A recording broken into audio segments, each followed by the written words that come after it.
Hello guys, मैं आपका दोस्त भावेश सिंह फिर से आ गया हूँ एक बार आपके सामने टॉपिक को आगे बढ़ाते हुए। नमस्कार, राम राम सबको। और देखो, टॉपिक को हम जल्दी ख़त्म करने का सोच रहे हैं क्योंकि काफ़ी लंबा हो चुका है। और देखिए, भाजकता का नियम अपना चल रहा था पहले से। भाजकता के नियम, ये शायद आपको थोड़ा सा लाइटिंग की वजह से प्रॉब्लम हो रही होगी। तो भाजकता के नियम यहाँ पे आपको बिल्कुल सही दिखेगा।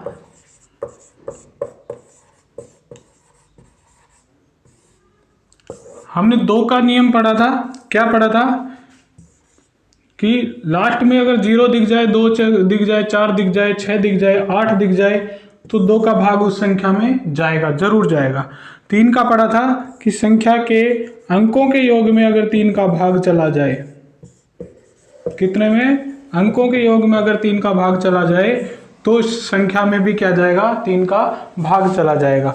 अब पढ़ना है किसका? 4 का। ठीक है, 4 का भाजकता का नियम क्या होता है वो देखते हैं अपन।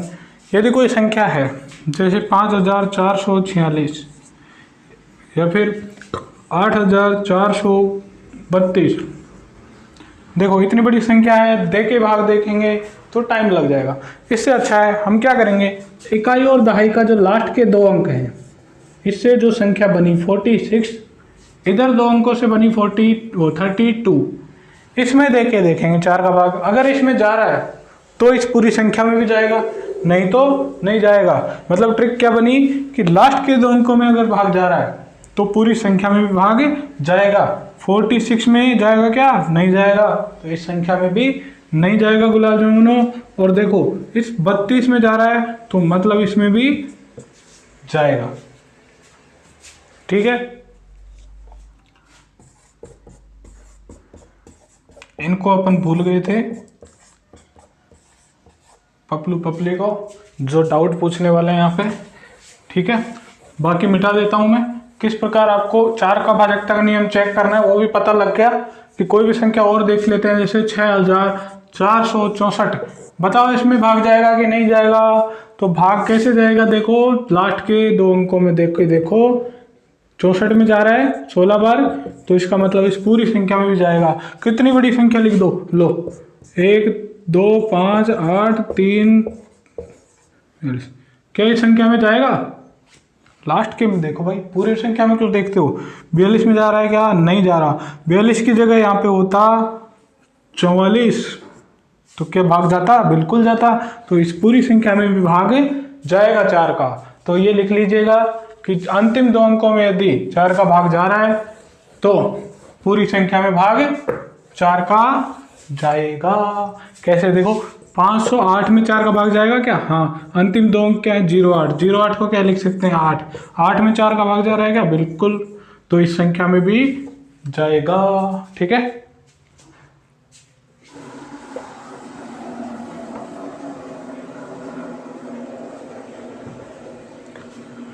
नेक्स्ट बात करते हैं। 4 का अपने पास हो चुका है तो 5 का। देखो जिन संख्याओं के लास्ट में, देखो ये समझने से पहले एक बात बोलना चाहूंगा, वीडियो को लाइक जरूर कर देना। और लाइक करने से क्या है, हमें मोटिवेशन मिलता है। ठीक है, अगर 100 लोग भी वीडियो देख रहे हैं और अगर आधे भी लोग उसको लाइक करते हैं तो हमें मोटिवेशन मिलता है कि कम से कम आधे लोगों ने तो वीडियो को पसंद किया है। हम जो कंटेंट दे रहे हैं आपको फ्री के अंदर, वो आप पसंद कर रहे हैं। अगर आप उस चीज़ को पसंद नहीं करते तो आप बताइए ना कमेंट में क्यों नहीं पसंद कर रहे हैं, हम उसमें सुधार करने की कोशिश करेंगे। आप इसलिए नहीं पढ़ रहे कि हमारे पास स्मार्ट बोर्ड नहीं है, हमारे पास तो और चीज़ें नहीं है, महंगा वाला कैमरा नहीं है, तो फिर ये गलत बात है। क्योंकि पढ़ने वाला तो कैसे भी पढ़ सकता है, वो स्मार्ट बोर्ड देख के नहीं पढ़ेगा। ठीक है, और हम तो अभी तो ऐसे ही पढ़ेंगे, अभी जब तक हमारे पास रिसोर्सेज है नहीं तो हम तो ऐसे ही पढ़ेंगे। अगर आपको पढ़ना है, अच्छा लग रहा है तो लाइक कीजिए, बिल्कुल लाइक करने में आपका पैसा नहीं लग रहा है। सब्सक्राइब कीजिए चैनल को और अपने दोस्तों को बताइए कि इस प्रकार फ्री में बताया जा रहा है, पूरा का पूरा कंटेंट फ्री में दिया जा रहा है और साथ में नोट्स भी दिए जा रहे हैं। इतनी मेहनत कोई अगर आपके साथ कर रहा है तो थोड़ी मेहनत आपको भी करनी चाहिए। ठीक है, क्योंकि सिलेक्शन आपको लेना है, आपका दायित्व बनता है। जिस संख्या के लास्ट में देखो 0 लग जाए या 5 लग जाए, जिस संख्या के लास्ट में 0 आ जाए या 5 आ जाए, इकाई का अंक 0 हो या फिर क्या हो, 5 हो, तो उस संख्या में 5 का भाग जाएगा। जैसे 525, 355, 330, 1250। देखो लास्ट में आया 5, लास्ट में आया 0, लास्ट में आया 5, लास्ट में आया 0, इन सब में जाएगा भाग 5 का। ठीक है, अब मैंने लिख दिया। बोलो 1356 में जाएगा क्या? लास्ट में 6 आया, नहीं जाएगा। मैंने एक संख्या लिखी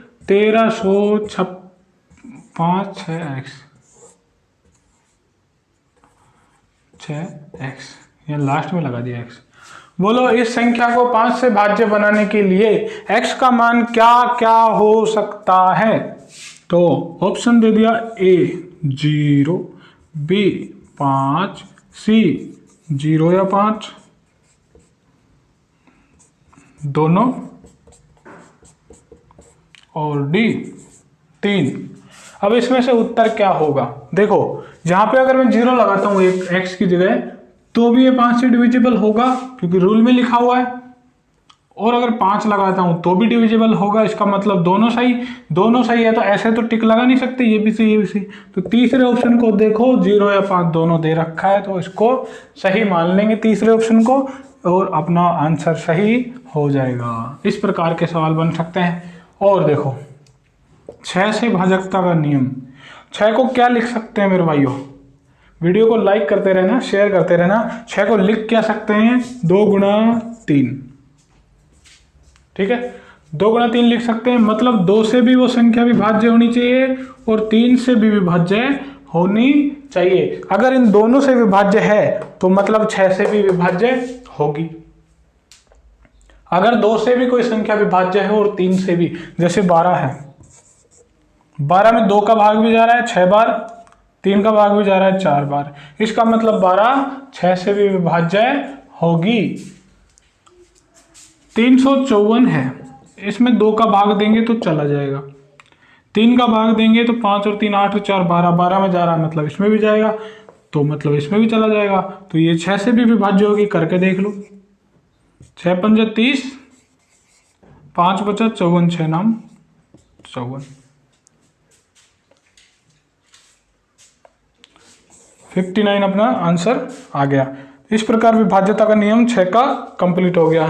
और ऑप्शन आप देख सकते हैं, ज़्यादा समझाने की आवश्यकता यहाँ पे नहीं है। इसके बाद 8 का रूल आता है, 7 का कोई रूल नहीं है, 8 का रूल आता है। रूल मत बनाने बैठना, 7 का रूल नहीं है, 8 का है। 8 का देखो किस प्रकार, जैसे हमने देखा था 4 का भाग, तो 4 का देते समय हम देखते हैं अंतिम 2 अक्षर, अंतिम 2। 8 का क्या करेंगे? अंतिम 3 देखेंगे। जैसे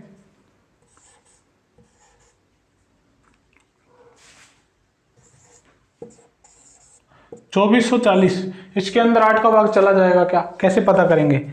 लास्ट के 3 अंक देखेंगे, इनमें अगर जा रहा है तो गारंटी से 8 का भाग पूरी संख्या में भी जाएगा। 440 में जाके देखो, 8 पंजे 40 और 8 पंजे 40, 55 बार गया, मतलब इस पूरी संख्या में भी चला जाएगा।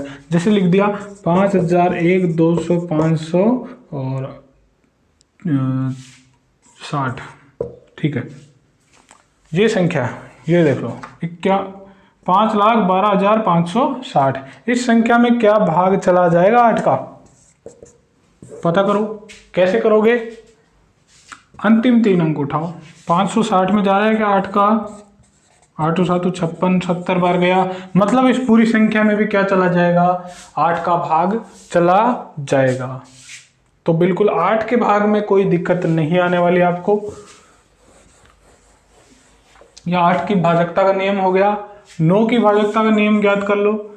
देखो 9 की भाजकता का नियम वही है जो 3 का है, यानी अगर किसी संख्या के योग में अगर 9 का भाग चला जा रहा है तो उस संख्या में भी 9 का भाग चला जाएगा। जैसे क्या करते हैं, 27 को ही देख लो, 27 के दोनों अंकों को जोड़ो, कितना आया? 9। 9 में 9 का भाग जा रहा है क्या? बिल्कुल जा रहा है एक बार, तो 27 में भी चला जाएगा। 33 में देखे देखो, 3 और 3 6, 6 में जा रहा है क्या 9 का भाग? नहीं जा रहा, मतलब 33 में भी नहीं जाएगा। ठीक है, आगे याद करते हैं। 275, क्या इसमें 9 का भाग जाएगा? 7 और 2 9, 9 और 5 14, 14 में 9 का भाग जाता है क्या? नहीं जाता, मतलब इसमें भी नहीं जाएगा। 279, क्या इसमें जाएगा? 2 और 100 9 9 9 18, 18 में 9 का भाग जाता है 2 बार, ठीक है, इसका मतलब इसमें भी चला जाएगा। ठीक है मेरे गुलगुलों, बढ़िया तरीके से समझ में आ गया होगा 9 का भाजकता का नियम। 10 का आप सबको पता है, किसी को बताने की मुझे लगता नहीं है कि आवश्यकता है। 10 का भाजकता का नियम अंत में देख लो 0, गोल गोल अंडा बाबा जी का डंडा, और 0 देखते ही लगा देना टिक कि 10 का भाग चला जाएगा। जैसे 100 1000 10 से 1500 300 70 80 90 100, उदाहरण बताने की जरूरत नहीं है। 11 इंपॉर्टेंट, बहुत इंपॉर्टेंट, यहां से क्वेश्चन बनते हैं। किस प्रकार देखो, मैंने लिखा ये संख्या है 2376, क्या इसमें 11 का भाग चला जाएगा? ये देखो बहुत इंपॉर्टेंट है, बाकी तो सिंपल है, ये थोड़ा सा अलग है। ये देखो इकाई का अंक है, ये दहाई का अंक है, ये सैकड़ा का अंक है, ये हजार का अंक है। तो इकाई के अंक से स्टार्ट करते हुए विषम अंकों के स्थानों को जोड़ लेना, जैसे 6 और 3 9, और फिर उसमें से क्या घटा देना, ये सम स्थानों पे जो बैठे हैं 7 और 2 9 बराबर 0। यदि 0 आ जाए या फिर क्या आ जाए, 11 के पहाड़े का कोई भी अक्षर आ जाए, अंक आ जाए, जैसे 11 आ जाए, 22 आ जाए, 33 आ जाए, यानी 11 का गुणज आ जाए। बताया था ना मैंने गुणज क्या होता है, तो एक एक चीज को मैंने क्लियर किया है कि गुणज क्या है, ठीक है, उस प्रकार से बताया है। कोई भी नई संख्या लेते हैं, देखो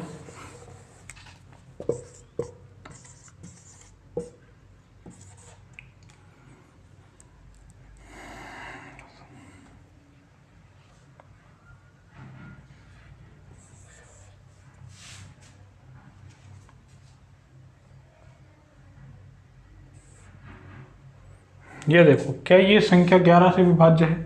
देखो इकाई के अंक से प्रारंभ करेंगे और जोड़ते जाएंगे ऐसे, एक छोड़ के एक छोड़ के एक, ठीक है। 8 और 5 13, 13 और 4 17, 17 और 1 18 माइनस, अब इसको पकड़ेंगे, इसको इधर से देखो, एक छोड़ के एक, 2 और 1 3, 3 और 3 6, कितना आया माइनस करने पे 12।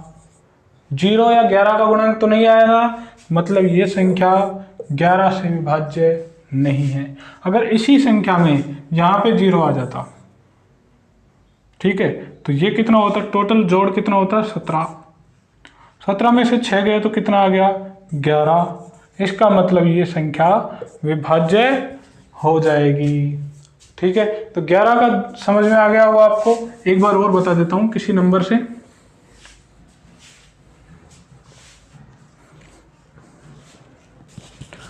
5 4 3 8 1 5 4 5 5 8 13। ओके, इस नंबर को देखते हैं और फिर इसको 11 से डिविजल बना के देखेंगे। इकाई का अंक से शुरू करो, एक अंक छोड़ के जोड़ते जाओ। 5 और 3 8, 8 और 1 9, 9 और 4 13, ठीक है।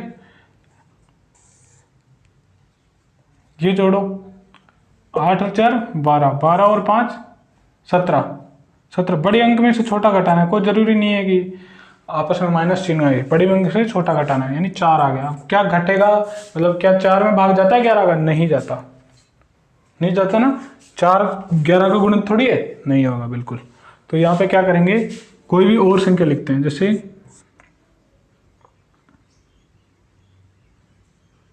8 8 1 11 9 3 लिखते हैं, यहाँ पे 6 लिखते हैं, 1 और 3 4, 4 और 5 9। यहाँ पे देखो, यहाँ से 6 और 3 9, 9 माइनस 9 इक्वल टू 0, यानी कि 0 आ गया, या फिर 11 का कोई गुणज आ जाए तो 11 से विभाज्य होगा।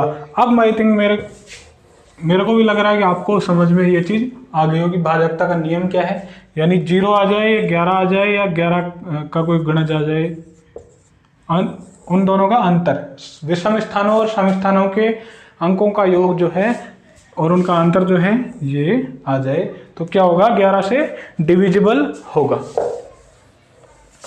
अब अगर ये भाजकता के नियम आपको समझ में आ गया है तो फिर अपन सिंप्लीफिकेशन की तरफ चलते हैं। और सिंप्लीफिकेशन को अगर करना है तो उसको एक चीज़ समझनी पड़ेगी। क्या समझनी पड़ेगी? उसके लिए बोर्डमास का नियम समझना पड़ेगा, वो किस प्रकार से काम करता है। बोर्डमास का नियम बताऊंगा, सिंप्लीफिकेशन बताऊंगा, उसके बाद मैं आपको एक 2 मिनट की वीडियो अलग से बना के दूंगा। उसमें क्या होगा कि जो बड़ी बड़ी संख्याओं का सिंप्लीफिकेशन होता है उनको कैसे जोड़ के उस पर ऑप्शन टिक किया जाता है जल्दी से, वो ट्रिक बताऊंगा आपको। उसको बोलते हैं डिजिटल सम। अगर डिजिटल सम सीख गए तो आपको कई जगह काम आने वाला है, ठीक है, बड़े बड़े नंबर्स को जोड़ने में। और आज सेकंड लेवल वालों के तो DI टाइप भी क्वेश्चन आते हैं, डेटा इंटरप्रिटेशन के। अगर वो क्वेश्चन पूछ लिए गए तो उसमें भी ये काम आने वाला है फिर, ठीक है। बोर्ड मास, बोर्ड मास का मतलब क्या है? देखो, B का मतलब होता है ब्रैकेट, O का मतलब होता है ऑफ, D का मतलब होता है डिवीजन, मल्टीप्लिकेशन,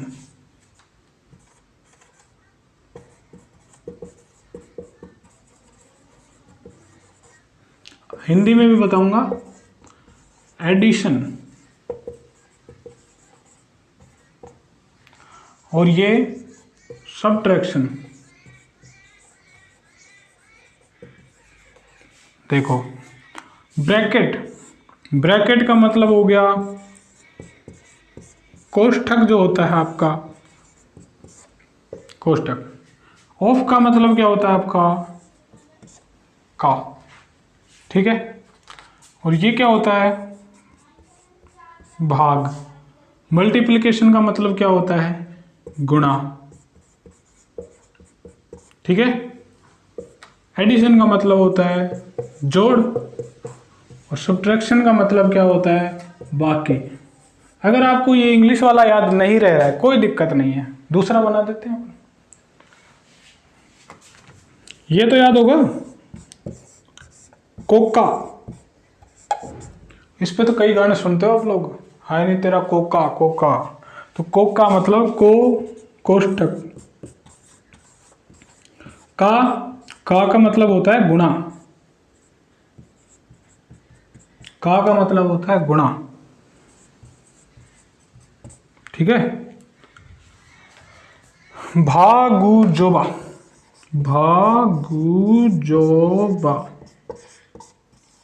ये अपनी ट्रिक होगी। भाग का मतलब भाग हो गया, गु से गुणा हो गया, जो से जोड़ हो गया, और बा से बाकी हो गया। ये 2 हिंदी इंग्लिश की ट्रिक है, ठीक है। वो इंग्लिश की होगी, ये हिंदी वालों की। जिसको जो पसंद है वो याद कर लेना, स्क्रीनशॉट ले लो, चाहे लिख लेना या नोट्स में देख लेना, यही चीज़ें मिलने वाली है। अब बस इसको सोल्व करके देखेंगे, 1-2 क्वेश्चन करके देखते हैं, फिर आपको ये करवाए जाएंगे अलग से, ठीक है। 945 गुणा 15/3 क्वेश्चन लेके आता हूं।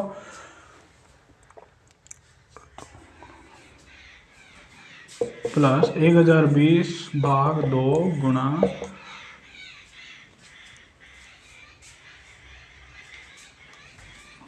10 - 3 + 2। देखो, इस तरीके से सोल्व करना है। इसको कैसे सोल्व करेंगे? सबसे पहले मैंने बताया था बोर्ड मास के नियम के अनुसार क्या सोल्व होगा, कोका भागुजोबा या फिर बोर्ड मास, इसके अंदर सबसे पहले ब्रैकेट सोल्व होगा। तो बाकी के बाकी जितने भी हैं उनको सबको ऐसे कैसे लिख दो। लेकिन एग्जाम के अंदर आपको ऐसा नहीं करना है। कैसा नहीं करना है कि इसको स्टेप में लिखो, फिर स्टेप लेकर यहाँ तक तो स्टेप ही आ जाएंगे आपकी। नहीं, एग्जाम में क्या करना है, देखो, ब्रैकेट सबसे पहले सोल्व करना है। लिख लिया मान लीजिए, तो ब्रैकेट लिख लो, 3 और 2 5, ब्रैकेट खत्म। उसके बाद आता है ऑफ। ऑफ कहीं है नहीं, यहाँ पे का या ऑफ लगा हुआ नहीं है। अब आता है डिवीजन, भाग। तो भाग को भी साथ में सोल्व कर लो और लिखते जाओ। ये देखो, 3 का भाग 15 में देंगे तो कितना आया, 5, ठीक है। इधर 945 ऑलरेडी गुणा में था, प्लस 1020 में 2 का भाग देंगे तो कितना आएगा 510 गुणा 10 और ये माइनस का 5 ये लिख दो। देखो एक स्टेप में 2 काम कर लिया अपन ने, अब अगली स्टेप में 2 काम और कर देंगे। कौन सा? देखो इसको गुणा कर दो, इसको गुणा कर दो, लिख दो 55 25 2 520 2 22 और 45 2 47 प्लस इनको गुणा करेंगे तो 5100 माइनस 5। अब आप चाहे पहले बाकी कर लो, पहले जोड़ कर लो, इसमें फर्क नहीं पड़ने वाला है। बाकी जोड़ में कोई फर्क नहीं पड़ता है, पहले कुछ भी करो, लेकिन फिर भी ठीक है। एक एडिशन सब्सट्रैक्शन का जो लगा हुआ है तो पहले यही करेंगे तो वो कर लो, ठीक है। इनको जोड़ लो, फिर ये घटा दो, चाहे कैसे भी कर लो। अब इनको जोड़ते हैं, 0 में 5 जुड़ा 5, 0 में 2 जुड़ा 2, 1 में 7 जुड़ा 8, 5 में 4 जुड़ा 9 और माइनस का 5। उत्तर कितना आया 9820, आंसर आ गया। देखो किस तरीके से हमने सोल्व किया है। सबसे पहले हमने ब्रैकेट को सोल्व किया और लिख दिया यहाँ पे माइनस करके, फिर हमने भागों को जो सोल्व किया और भागों को यहाँ पे लिख दिया गुणा में, फिर गुणा को सोल्व किया नियम के अनुसार मल्टीप्लिकेशन, ठीक है। गुणा को सोल्व करने के बाद प्लस और माइनस को सोल्व किया और उत्तर आ गया। अगर हम उल्टा कर देते, पहले गुणा को कर देते तो उत्तर जो है वो गड़बड़ आ जाता आपका। पहले अगर गुणा को कर लेते तो क्या होता, ये होता 2 2 20 और 20 का भाग देंगे यहाँ पे तो उल्टा का काम हो जाएगा। यहाँ तो 51 बचेगा यहाँ पे, फिर कुछ बचा ही नहीं, जबकि यहाँ पे तो 510 और गुणा 10 आ रहा है। सही है ना। तो इस तरीके से सवाल को हल करना है। एक सवाल मैं खुद बना के आपको पूरा बताता हूँ किस तरीके से करना है। जैसे 510 भाग 5 प्लस 55 का 2/5। देखो इसमें 2 चीज़ें और अपने सीखने को मिलेंगी। Plus 2 कोष्टक 3 plus 5। इसमें आपको कई चीज़ें मिल रही हैं। एक तो का देखने को मिल रहा है जिसको ऑफ बोलते हैं इंग्लिश में, ऑफ, ठीक है। या फिर इंग्लिश में ऐसे लिखेगा 2/5 ऑफ 55, इस तरीके से लिखे मिलेगा, उल्टा लिखेगा मिलेगा, ठीक है। 510 का 5 भाग करना है, मतलब 510/5 कर दो, प्लस 55 का मतलब गुणा होता है 2/5 कर दो। पहले सिंपल कर लो उसको। सबसे पहले कोष्टक सॉल्व कर लेते हैं, तो सॉल्व कर लो। 5 और 3 8, 8 को कोष्टक का मतलब होता है 2, वो मतलब कोष्टक का मतलब होता है गुणा, तो 8 दूनी 16, ठीक है। 8 दूनी 16। अब देखो यहाँ पे कैंसिल कर लो, 5 एकम 5 और 0 2 102 प्लस 5 का भाग देंगे 11 बार, 11 दूनी 22 प्लस 16, 102 22 16 जोड़ लो, 22 और 16 38, 38 2 40 और ये 140 आंसर आ गया। इस तरीके के सवाल होंगे सिंप्लीफिकेशन के, और आपको बिल्कुल आराम से बिना टेंशन के करना है। और जब मैं प्रीवियस ईयर के क्वेश्चन करवाने जाऊंगा आपको, ये आपको थोड़ा सा लेट मिलेगा प्रीवियस ईयर के क्वेश्चन, क्योंकि मुझे थोड़ा सा काम है बीच में, तो हो सकता है एक दिन की आपको छुट्टी भी करनी पड़े बीच में। और अगर नहीं करनी पड़ेगी तो मैं कोशिश करूंगा पूरी की पूरी कि करवा दूं मैं जल्दी से, ठीक है। तो यहाँ पे इतना आपका पार्ट रहेगा सिंप्लीफिकेशन का। यहाँ पे थोड़ा सा सिंप्लीफिकेशन भिन्नों की तरफ से भी होगा। जैसे बोर्ड मास का आपको नियम आना चाहिए, ये कई जगह काम आएगा। उसमें लिखा नहीं है कि सिंप्लीफिकेशन आएगा, लेकिन बोर्ड मास का नियम जरूर काम आएगा। अब वो तो जैसे भिन्नों का दे दिया 3/5 प्लस 4/5, इनको जोड़ो, तो वो तो भिन्नों के अंदर आ जाएगा ना, तो वो टॉपिक अलग हो गया, ठीक है। सिंप्लीफिकेशन का पार्ट उतना ही था बोर्ड मास तक, वो आपको बता दिया मैंने। 1-2 क्वेश्चन और करवा देता हूँ, चलो। 420 गुणा 2 प्लस 8 का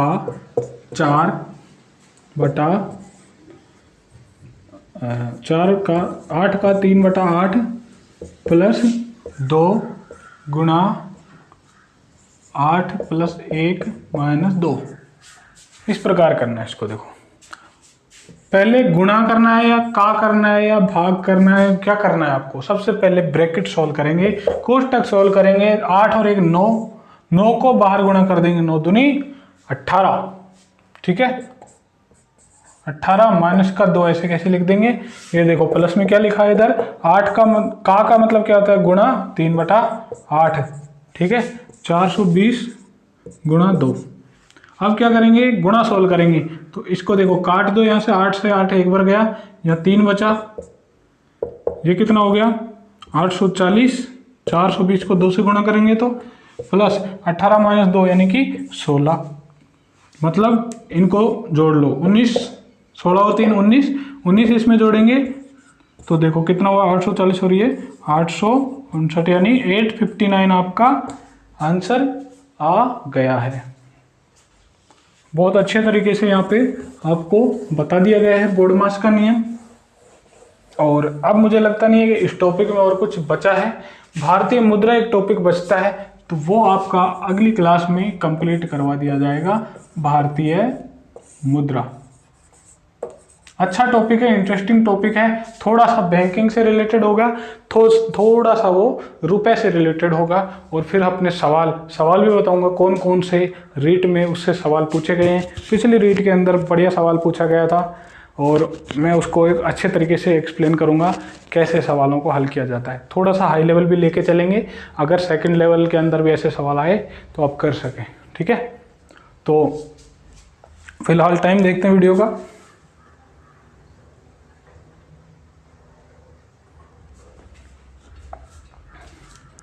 देखो ये टॉपिक कंप्लीट हो चुका है और इसके अंदर मुझे नहीं लगता अब कुछ बचा होगा। कुछ अगर सवाल बचे हैं तो मैं और देख लेता हूँ, करवा दूंगा। सवाल तो मेरे हिसाब से नहीं बचा अब कुछ। हाँ, पूर्ण एक चीज़ और बची है, यहाँ पे वो पूरा करवा देता हूँ। पूर्ण वर्ग संख्या किसे कहते हैं? ये सब वैसे तो वर्गमूल में पढ़ेंगे हम लोग, ठीक है। पूर्ण वर्ग संख्या वे होती है जिनका जो वर्ग निकालने थे, वर्गमूल निकालते हैं। जैसे 4 का वर्गमूल कितना होता है? 2। 4 का वर्गमूल कितना होता है? 2। 2 क्या है? एक पूर्ण वर्ग, वो 4 क्या है? एक पूर्ण वर्ग संख्या। क्यों है? क्योंकि इसका जो वर्गमूल है वो एक क्या है? पूर्णांक संख्या है। 4 का जब वर्गमूल निकालेंगे तो प्लस की 2 और माइनस की 2 दोनों आएंगी। क्यों? क्योंकि 2 का स्क्वायर करो तो वापिस 4 प्राप्त होगा, माइनस का 2 का स्क्वायर करो तब भी 4 प्राप्त होगा, ठीक है। इस तरीके से, यानी कि दोनों पूर्णांक है, ये भी पूर्णांक है, ये भी पूर्णांक है। जिस संख्या का वर्गमूल एक पूर्णांक संख्या प्राप्त हो वो क्या कहलाएगी? पूर्ण संख्या। देखो पूर्ण वर्ग संख्या, पूर्ण वर्ग संख्या में जैसे 16 है, 16 का वर्गमूल करो, प्लस का 4 भी आ सकता है, माइनस का 4 भी आ सकता है, इसका मतलब पूर्णांक संख्या प्राप्त हो रही है। तो इसका मतलब ये क्या है? एक पूर्ण वर्ग संख्या है, ठीक है। क्या 20 एक पूर्ण वर्ग संख्या है? क्या 20 एक पूर्ण वर्ग संख्या? नहीं है। क्या 321 एक पूर्ण वर्ग संख्या? नहीं है। क्या 441 एक पूर्ण वर्ग संख्या है? 441 का रूट करो 21 आएगा, इसका रूट करो नहीं पता। क्या 324 है पूर्ण वर्ग संख्या है? बिल्कुल 18 आएगा। ये पूर्णांक प्राप्त हो रहे हैं और ये एक पूर्ण वर्ग संख्या होगी। फिर पूर्ण वर्ग संख्या अपन ने बात कर ली तो पूर्ण घन संख्या की भी बात कर लेते हैं। यानी वह संख्या जिसका घन मूल निकालने पर एक पूर्णांक संख्या प्राप्त हो जाए तो वो क्या कहलाएगी? पूर्ण घन संख्या। जैसे 8 का घन निकालो, घनमूल निकालो, 2 आ गया। तो क्या ये 2 पूर्णांक संख्या है? बिल्कुल है। तो सिंपल सी बात होगी कि 8 जो है एक पूर्ण घन संख्या होगी मेरे रसगुल्लों। इस तरीके के सवाल जो हैं, जैसे 343, ये क्या एक पूर्ण घन संख्या है कि नहीं है? तो इसका पूर्ण घन होता है 7, मतलब ये पूर्ण घन संख्या है। पूर्ण घन को किस प्रकार लिखते हैं? घन को कितने प्रकार लिखते हैं? घनमूल को ऐसे, ठीक है। अगर पूछ लिया जाए कि क्या ये संख्या पूर्ण घन है? नहीं है। क्यों? इसका तो वैल्यू 7 निकल के आ रहा है, तो 7 तो पूर्ण घन है ही नहीं। 343 है पूर्ण घन, जब तक इस पे वो साइन नहीं लगता तब तक है, ठीक है। इस प्रकार आपका ये टॉपिक कंप्लीट होता है और भारतीय मुद्रा टॉपिक अगली क्लास में कंप्लीट करेंगे। इसी के साथ क्लास से विदाई लेता हूँ। Thank you, bye bye, take care all of you.